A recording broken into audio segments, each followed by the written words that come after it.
గ్లాసుడైన చాలు నందిని పాలు, కడివిడైన నేమి కల్తీ పాలు. నందిని డైరీ.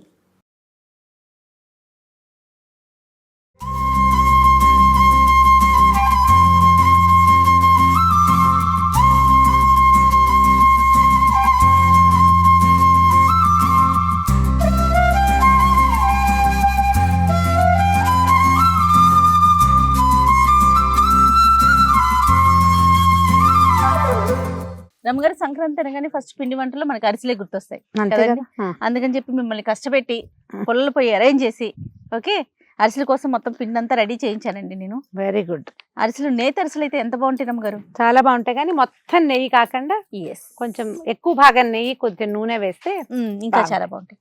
నందిని మిల్క్ వాళ్ళది ప్యూర్ కౌ గీ రమ్మగారు. ఆవు నెయ్యి. ఆవు నెయ్యి రమ్మగారు మీకు చాలా ఇష్టం. నెయ్యికి మీకు విడదీయరాని బంధం అనమాట రమ్మగారికి నెయ్యికి. సో మీకోసం అని చెప్పి నేను నెయ్యి తీసుకొచ్చాను. నేతి అరిసెలు చేయబోతున్నాం మనము. ఓకే ఓకే నేను హసన్ వెళ్ళి చేసి వచ్చాను కదా, నందిని మిల్క్ యూనిట్ మొత్తం చూసి వచ్చాను కదా. ఆ ప్రాసెస్ అదంతా చూస్తే అబ్బా అబ్బా ఎంత బాగుందంటే, ఎంత ప్యూరిటీ, ఎంత హైజీన్ మెయింటైన్ చేస్తున్నారు రమ్మగారు. మనుషులు ముట్టుకోకుండా చేస్తున్నారు. అస్సలు ఎక్కడ హ్యాండ్ అనేది పడదండి. మరి వేసేనా నెయ్యి? వేసి జాగ్రత్తగా పట్టుకో. ఆవు నెయ్యి ఒక డిఫరెంట్ వాసన వస్తుంది కదా. అవునండి, వాసన బాగుంది, కలర్ కూడా ఈవెన్ ఎల్లోగా ఉంది కదా. అవునవును. ఆవు నెయ్యి అనేది ఒక భావన కదండి మనకి కదా. ఆ స్వచ్ఛత, ప్యూరిటీ అండ్ స్వచ్ఛత అనేసరికి మనసు అట్లా లాగుతూ ఉంటుంది. అవును. ఇక్కడ విరివిగా దొరుకుతుందా మనకి? ఇక్కడ కూడా మనకి అన్ని షాప్స్ లో దొరుకుతుంది, ఆన్లైన్ లో అవైలబుల్ గా ఉంది. ఓకే. నందిని పాలు, నందిని నెయ్యి, పెరుగు, స్వీట్స్, ఇట్లా దాదాపుగా 32 నుంచి 45 రకాలు ఉన్నాయండి. అక్కడైతే ఇక్కడ బహుశా అన్ని లేకపోయి ఉండొచ్చు కానీ పాలు మాత్రం చాలా బాగా, పాలు పెరుగు ఇవన్నీ బాగా దొరుకుతుంది. నెయ్యి కూడా, నెయ్యి చాలా బాగుంది, వాసన బాగుంది. అరక్షణంలో వచ్చేస్తుంది చూడదు. అవును రమ్ గారు, చూడు పుల్లల పొయ్యి కదా, చాలా స్పీడ్ గా. అంటే పుల్లల పొయ్యి అవటం వల్ల కాదు, అది వేడెక్కిపోయింది కాబట్టి.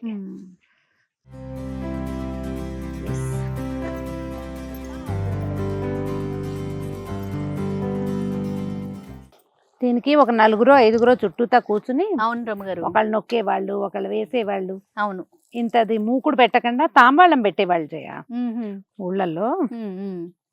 తాంబాళం పెడితే ఏంటంటే ఎక్కువ లోతక్కర్ల దీనికి.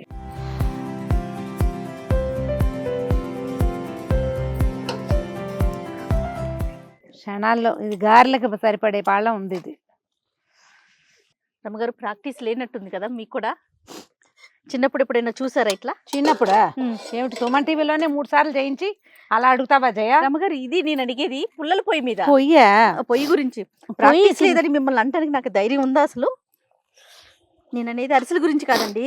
పొయ్యి గురించి. పొయ్యి వంట చేసేవాళ్ళు కానీ పిండి వంటలప్పుడు నాకు వంట చేసే వయసు వచ్చే నాటికి నన్ను అప్పటికి ఇవి మానేశారు మా వాళ్ళు. అదేలేండి.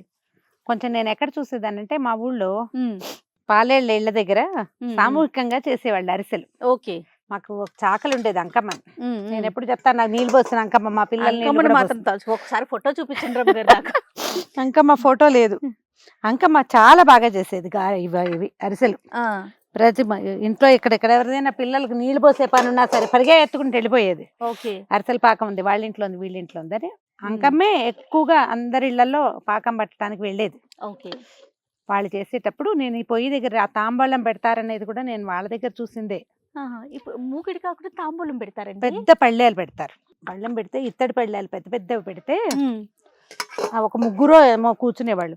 నీకు రోజువారీ పొయ్యి అలవాటు ఉన్న వాళ్ళు ఈ వేడి పట్టగలుగుతారు. అవును.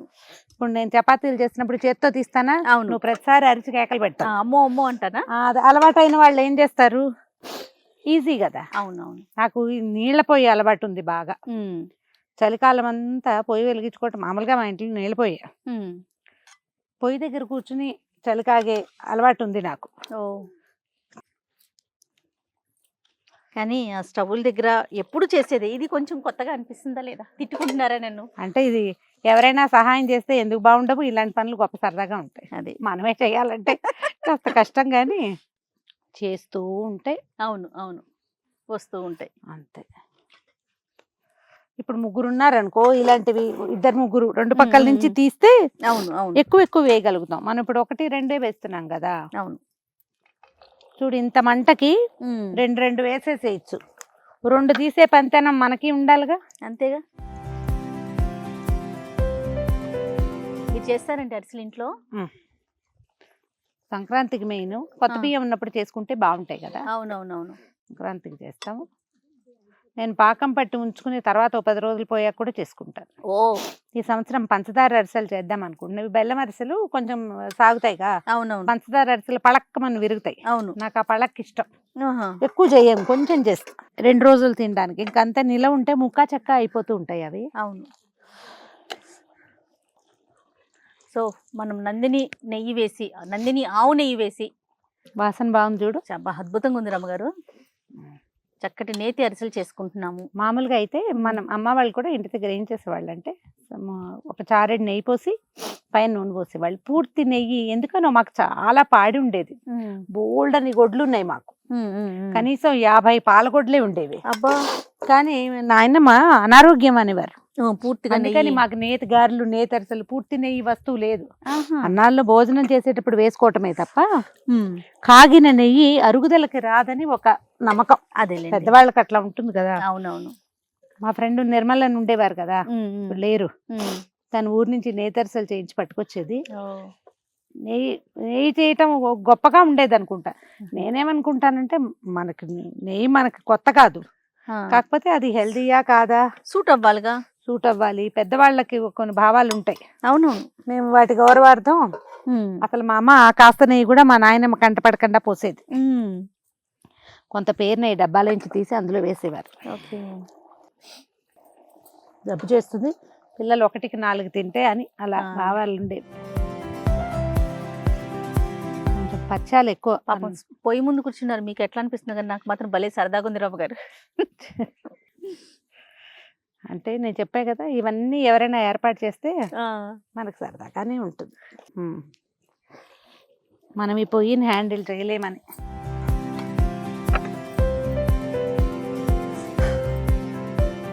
రమ్మగారు అరిసెలు ఇంకేం చేస్తామండి? అరిసెలు అయితే నాకు తెలుసు బాగా.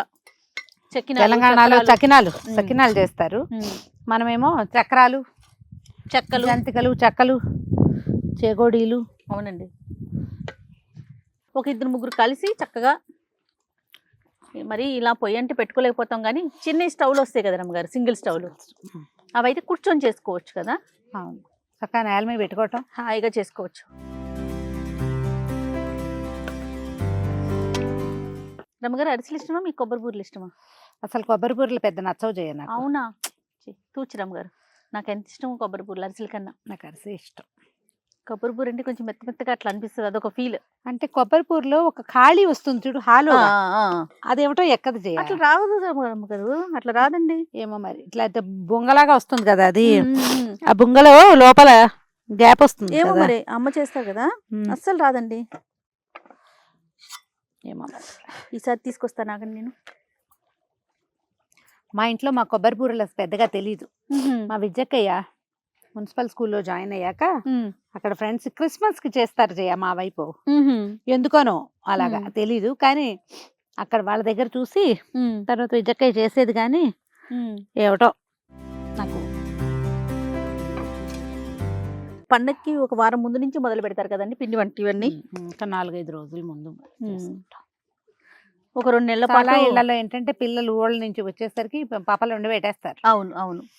ఏమో నేను ఎప్పుడు ఈ పదం వాడుతూ ఉంటాను, మా ఇంట్లో వాడే పదం కాదు. ఏది? పప్పలా? పాపలు ఉండటం అనేది మా ఊళ్ళల్లో పద్ధతి అన్నమాట. మేము పిండి వంటలు చేయటం అంటాం, అసలు వండటం అన్న మాటే రాదు. పిండి వంట చేయటం.